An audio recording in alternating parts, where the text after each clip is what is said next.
Hello and greetings. This is Train Time, the podcast, and it really is train time, even here in the United States.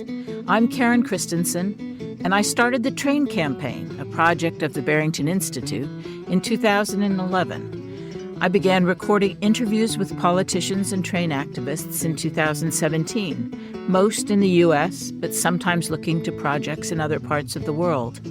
I hope you'll subscribe to Train Time and also send me your questions and suggestions. And visit our YouTube channel, Train Campaign, for some great interviews and amazing historical footage. Hello, welcome to Train Time. I'm Karen Christensen, your host. And with me today are two other train advocates. Matt has a few other labels for us. We have Matt Silber here, who you've met on the podcast before, and Ellis Simon, who is joining us for the first time, but we've been in touch a lot. I'm going to let these fellas introduce themselves and tell you how they got into this. And then we're going to be talking about the political aspect of getting rail projects going. And of course, in a polarized United States, the red-blue issue, because there's some really interesting things about rail when it comes to coordinating between people from different political parties. So Ellis, tell us about yourself. Okay.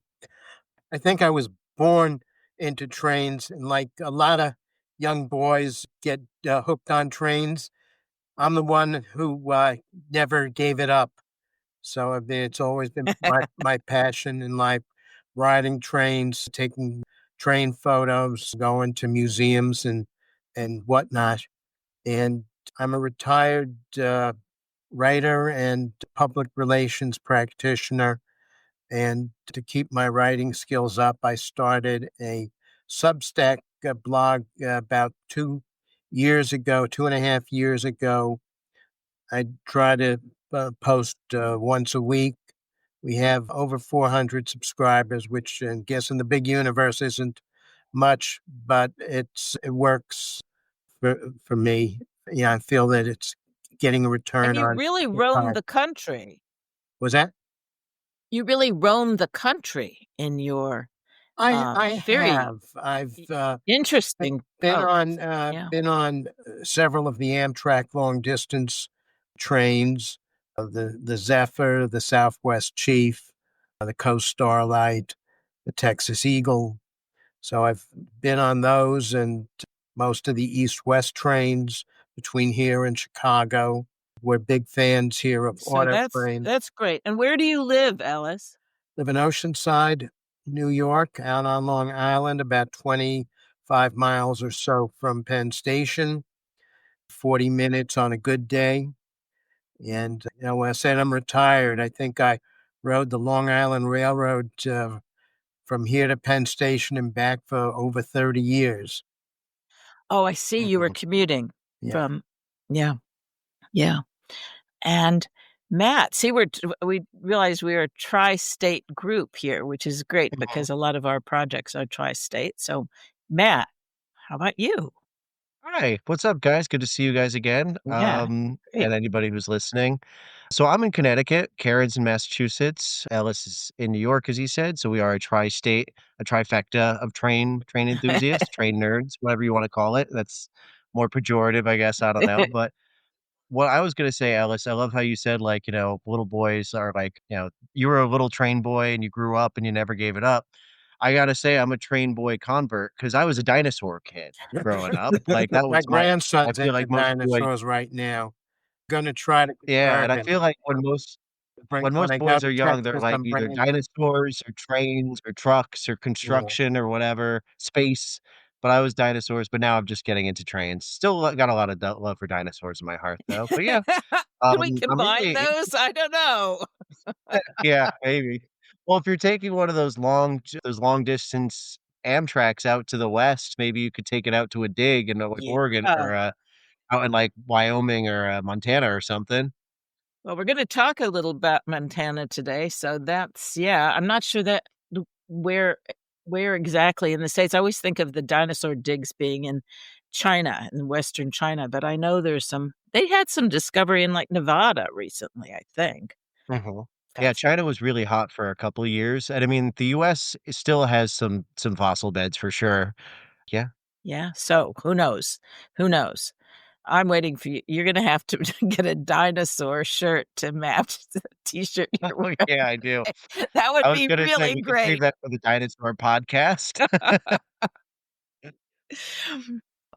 Well, the idea for this podcast is, and I've titled it for now, Red Rail, Blue Rail, because it struck me that one of the few areas right now that, and even over the past say 5, 10 years, it's been pretty obvious that there's been coordination between, say, counties or even states that might be, you know, more politically conservative, what we call red, or more democratic, and the there's a positive thing that goes on there, that has gone on there, that we aren't seeing in other aspects of our civic life. And so I'm curious to s- to hear from you about examples you've seen, and if you have any ideas about why why we can actually find common ground on railroad. Well, one thing that's probably the biggest news right now is the launch finally of the Mardi Gras service between Mobile, Alabama Yeah. and New Orleans, which is off to a successful start. They said in the first few weeks or so, they had like 6,700 passengers. And that service goes between Alabama, Mississippi, and Louisiana, all of which are conservative red states. But the people in those states and the political leaders really got behind this train. Alabama, not as much, but the city of Mobile wanted it and they fought for it. So I think that's an excellent example of where they are making some headway in a red state. Louisiana is also investigating starting a service from Baton Rouge to New Orleans, which is about 60, 70-mile distance. It's almost like could be like a commuter train, but we'll see if Mhm. they can make that work. I've been reading some of the press about it, and one thing I hadn't realized is that there'd been a 20-year gap in that line since Hurricane Katrina in 2005. True. So and it was funding from our previous president's infrastructure bill that a lot of the funding for this came. And it's great because there's obviously a lot of enthusiasm. I mean, people I've been reading press in the New York Times, the BBC, and, they're just full of reports. People riding the train for the first time, wanting to see what it's like, wanting to see something new, and then people happy to have the train come back. I think it's really a delightful story. Um, It Yeah. is. It's, I was just gonna jump in. I think I read that the ridership was, like, way above expectations. Is yeah, that true? yes, yes. I saw that headline, yeah. Wow, that's awesome. Yeah, It's a run that so I think that has a that lot seems going for it. The distance Mhm, is right for the kind of railroad infrastructure we have now. They make the run from Mobile to New Orleans, which is around 140 miles in a little under 3 hours. Certainly, you could drive it faster on the I-10 interstate, but you're missing out on a lot of stuff because there's some great water crossings of the bays and bayous and rivers mhm. down there. Biloxi, Gulfport, Pascagoula, these are all good cities. I had the opportunity a year and a half ago to stay overnight in Gulfport. And let me tell you, if you're looking for oceanfront real estate on the cheap, that's the place to go. Mhm. And I guess that obviously for Mardi Gras, and I think I saw something about people taking the train. Football's so big. Oh, yes.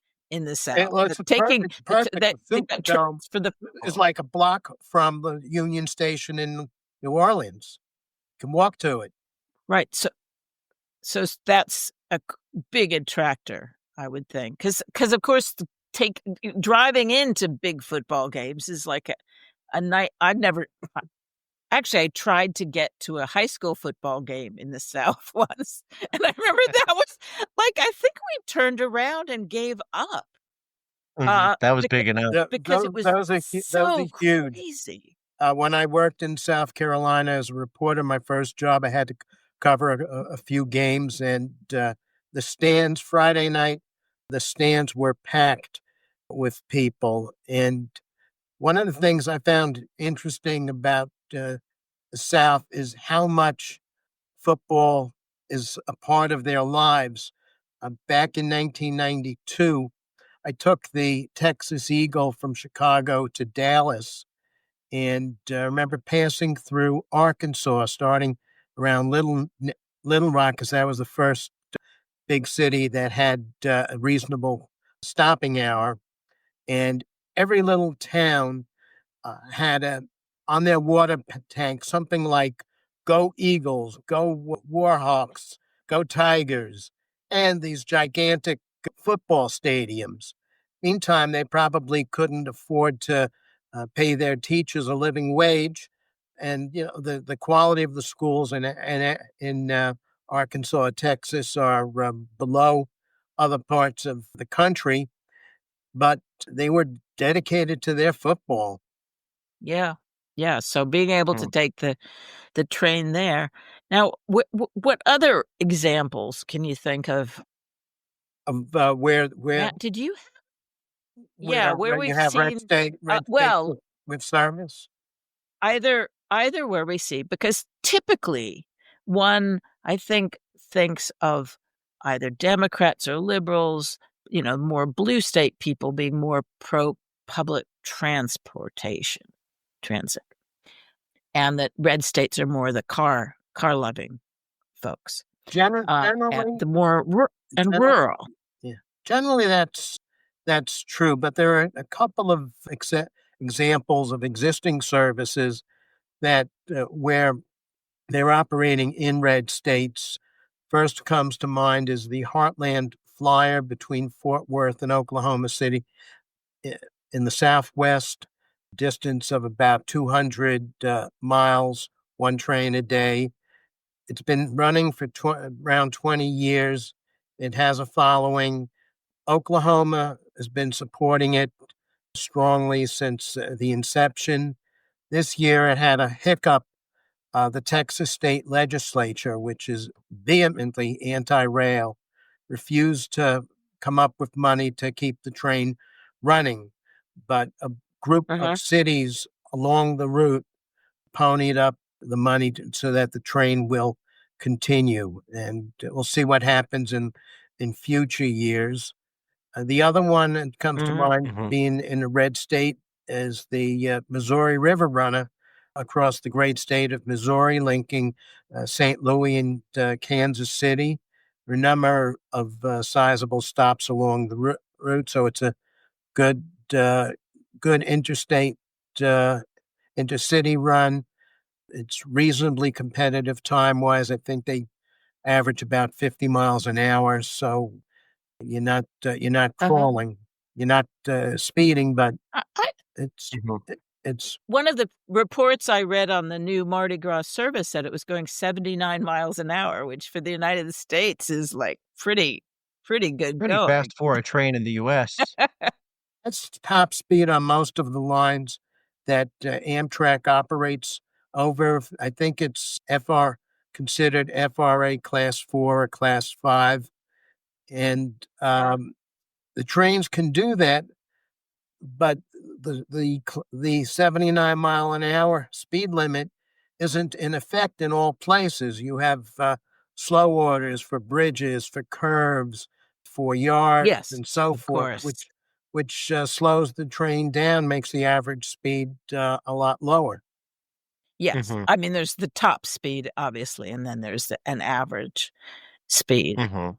But Matt, with Connecticut, uh, one of the shocks to me when I started, I live in Massachusetts, and I started the train campaign here and started talking to people here primarily, talking to a few people in Connecticut. But it was a couple years on before I started actually going down and meeting with the select boards and some of the business leaders and the mayors, of course, of the bigger towns like New Milford, and as well as and then the state reps, state senators. And I realized it was the first time I dealt with a Republican politician on trains because Mhm. everyone I dealt with in Massachusetts had been a Democrat. Everyone. Yeah. I mean, Massachusetts is like you mentioned, like Oklahoma before Ellis. Massachusetts is like as close to the opposite in terms of one party control, really. Yeah. So yeah, it's not surprising.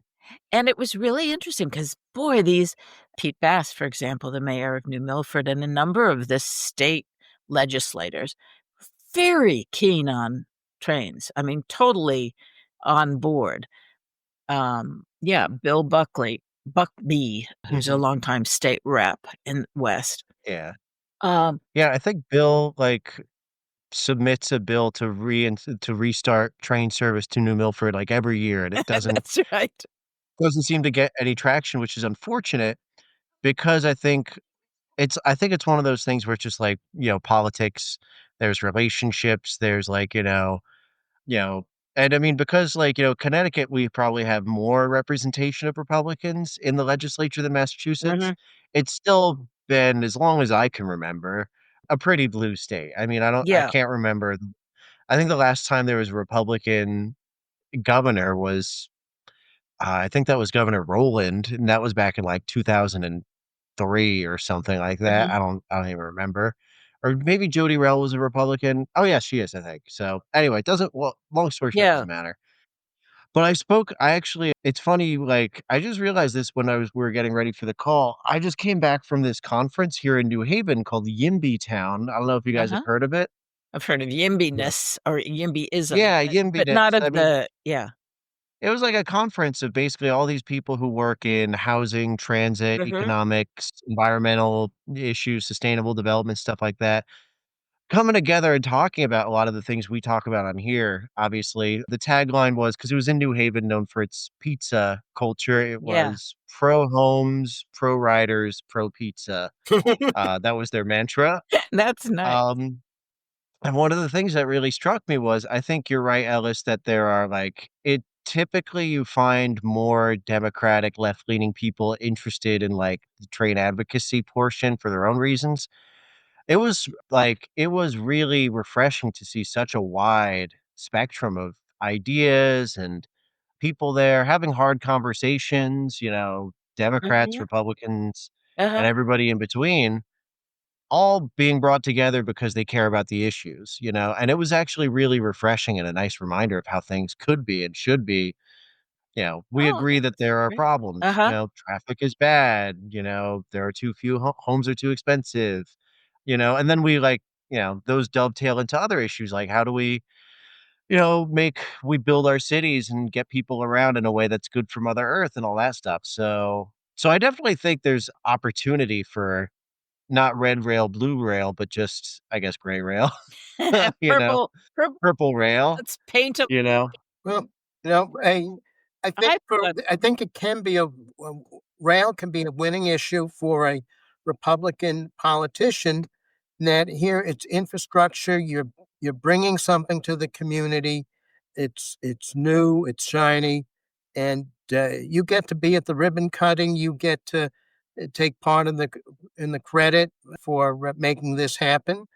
So there is something to be said for that. On the other hand, you know, the Republican base has become the MAGA base, and they're very extreme, and their position is quite simple. If the Democrats want it, we're against it, no matter what. well, that's the point I wanted to make, that I've heard that, when I think of Representative Buckby submitting a bill, he's a Republican, and he's quite a red Republican, I think. that are Democrats going to vote for it, or I've heard that it's really common now for straight party line voting, even on bills where it's not there's not really a political issue at all. And in terms of the communities, it doesn't make sense. And that's really a concern to me because of the more radical, the MAGA base that people this issue of polarization. And that's why I'm really curious. I put in a call or sent an email to Dave Strohmeyer, whom I interviewed about the Big Sky Rail Authority in Montana in 2019. And I found that when they formed the authority, they they had to get the support of 12 counties, 4 of which he said he would consider blue or purple, 8 of which were various shades of red, and they spanned the breadth of Missoula County, the second largest urban county in the state, to some of the most sparsely populated counties, one of which has a little over 1,000 people. I mean, that's how sparsely The entire populated some county. places are. Yeah. And they got them together. And he said, he found it really, he found it encouraging back then. I want to touch base about how things are going, but they still are active and alive as a rail authority, which is by itself is a very interesting concept. I mean, it's within one state, so that is a bit easier. But obviously, they had to do a lot of coordinating to get people because clearly there are people in all parts of the country who don't share the dominant view. And boy, if rail is one way that we can get people to the table. I think that's a really cogent thought, and I think what you said where it's like one state, I do think it becomes a lot easier when it's smaller scale and there's not as much attention, like, I think when, members of Congress, for example, know that the C-SPAN cameras are going, they're gonna play it up and they're Yeah. gonna throw some red meat to the base, and they're gonna make sure they get their moment on TikTok, and that's just everybody these days. Everybody wants to make sure they have a memeable moment. But I think when you go to the smaller scale, first of all, you're not trying you don't have, like, your own, side and the rafters behind you yelling at you to get, like, you don't have anybody pressuring you to fight in a way, and it's easier to, like, come together, Mhm. I think, if there's less attention on it.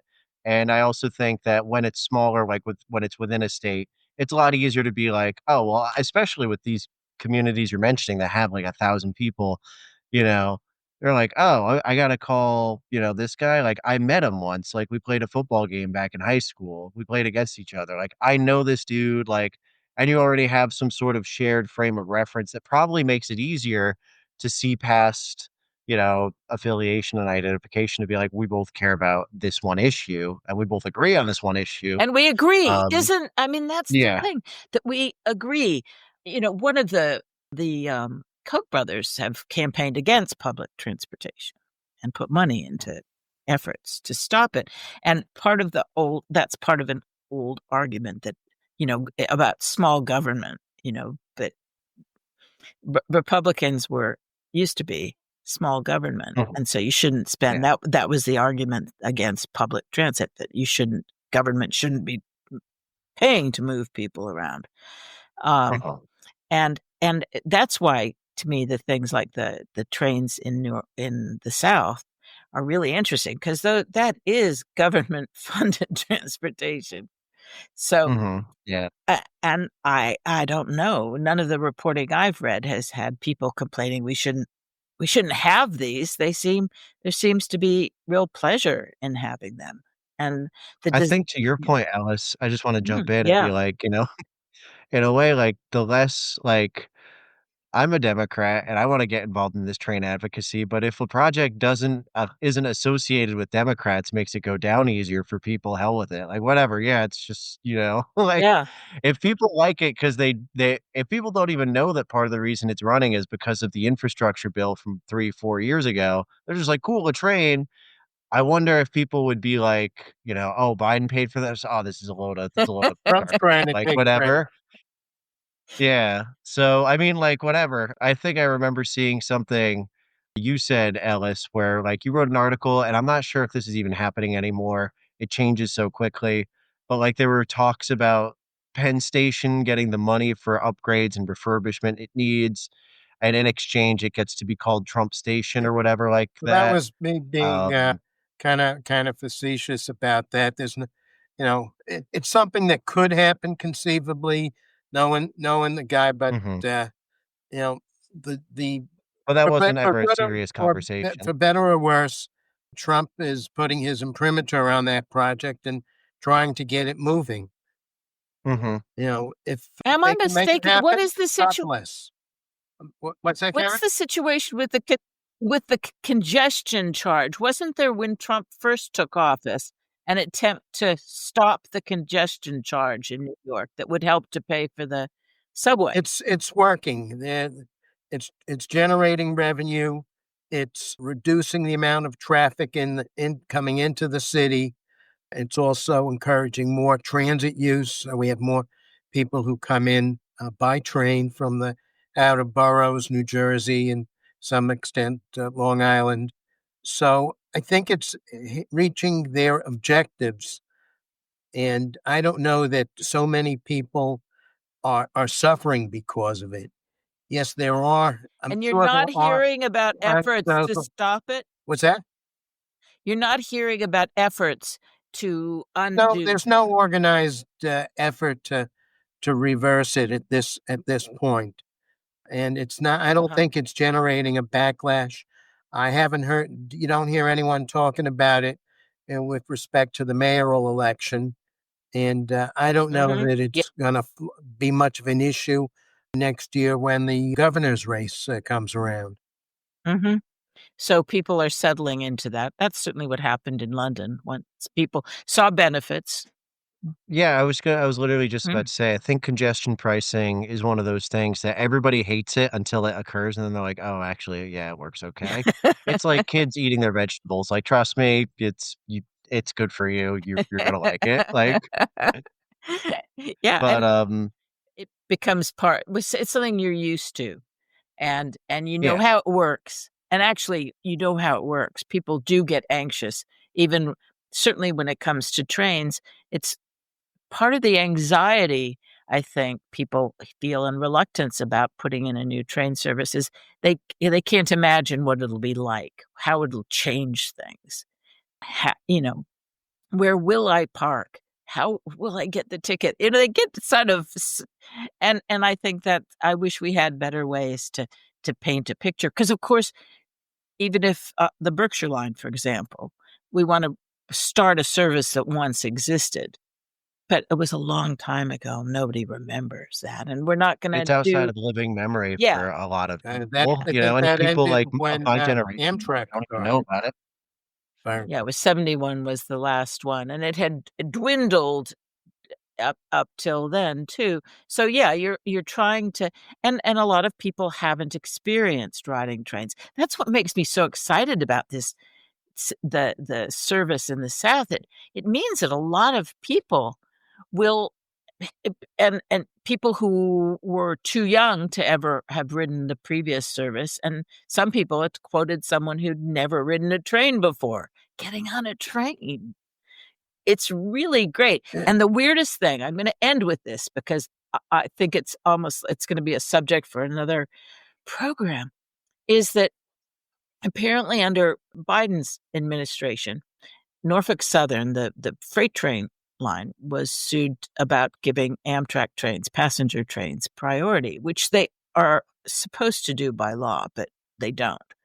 And and just a few days ago, I guess last week, that the Justice Department said that Norfolk Southern has agreed to give all Amtrak passenger trains the highest priority over freight trains, specifically referring to the Crescent route between New York City and New Orleans.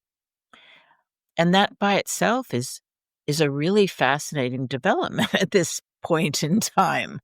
Yeah. Mm. It's, I agree, and I think, like, to your point, I think we're almost kind of like in this like, you know, cyclical sort of period of train transportation in America where back in like the late 60s and early 70s, rail started disintegrating, more people were driving. We started really building a car-centered, Mhm. national infrastructure. And I honestly think it's people of my generation and younger who are starting to wish that they're starting to realize what they lost, what we lost as a country by making everything so car dependent, and they're starting to be like, "Well, no, actually, I do wanna walk to a coffee shop. I do want my kid to ride a bike to his friend's house Mhm. safely without getting, like, on a busy road with other cars, and I do wanna take the train into my near regional city to go see a show and get dinner with my spouse." So I think, yeah, like, we kind of bottomed like, there was big train transportation in the past, and now we came really down, and I think we're on an upswing a little bit in terms Mm. of public interest and enthusiasm. Public interest, if we can get the politicians together, Mhm. so Ellis, we don't have a lot of time, and I'd love to know, 'cause since you've looked at so many train lines, where are you thinking? Where best the best experiences you've had, the best examples you're seeing, the best prospects for change and for more train service do you see? let's see. My best train ride I ever rode in this country, I would say it was the Southwest Chief. I took it from LA to Chicago in 1985, had a sleeping car compartment the whole way. It was scenic, not as scenic as the Zephyr, but very professionally run, stayed on time. The route was fast and the service was good. One thing I remember, the maitre d' in the dining car said, since he knew I was going to Chicago, he said, "You don't have to pay every time you eat. We'll set up a tab for you," which I thought was a nice Mhm, convenience. Um, mhm, mhm. they, And then you jumped out at Naperville, right? no, actually, Ah, it didn't. Matt, Back then, it now we didn't even know go more through about you. Naperville. Still went ran through Joliet. Okay. And I think there are. a- I like this model of you know the short haul trains either opening up new routes or having a second frequency on an existing long distance route.